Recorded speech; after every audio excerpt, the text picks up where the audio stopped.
Akabenje kano kagudde ku kyalo Kyoga ekisangibwa mu Muluka gw'e Namusera mu disitulikiti y'e Wakiso. Abantu basatu tebasimattuse okubadde Shafiki Byandagala ow'emyaka 28, Robinson Galabuzo ow'emyaka 27 ne Shafiki Jembo ow'emyaka 23 nga bonna babadde ku boda. Abantu badde abantu basatu abadde bakoze eki abadde abafudde kati ababiri abatutte mu ddwaliro. Motoka ebakoonye ebadde eva Wakiso ng'edda Kiboga. Zibanga zibadde bbiri.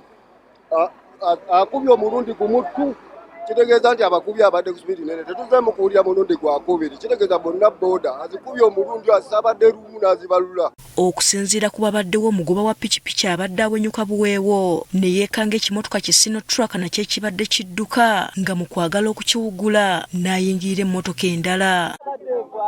Neeno ng'evaayo kati oni alina okwekanga kuba kiri kikubba eng'ombe ekanga nnyo.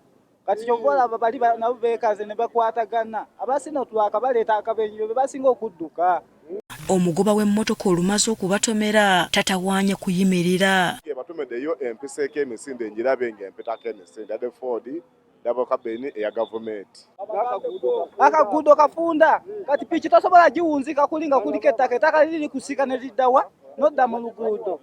Abatuuze b'Ekkokkoddo abagoba b'ebimotoka ebinene abamala gavuga. Speed mukendezeeko ku speed. Sino twazitumalawo. Oluvannyuma poliisi okuva e Wakiso etuuse mu kifo kino ne yeekebejja emirambo gy'abantu bano era ne gitwalibwa mu ggwanika ekkulu e Mulago. Yasiba mulundi gumu nga badde agezaako okwewala okutomera Sinotruk eno badde bagipaakinze awo bbali ate nga badde agezaako okugiyisa ate nga mmotoka endala eva eri.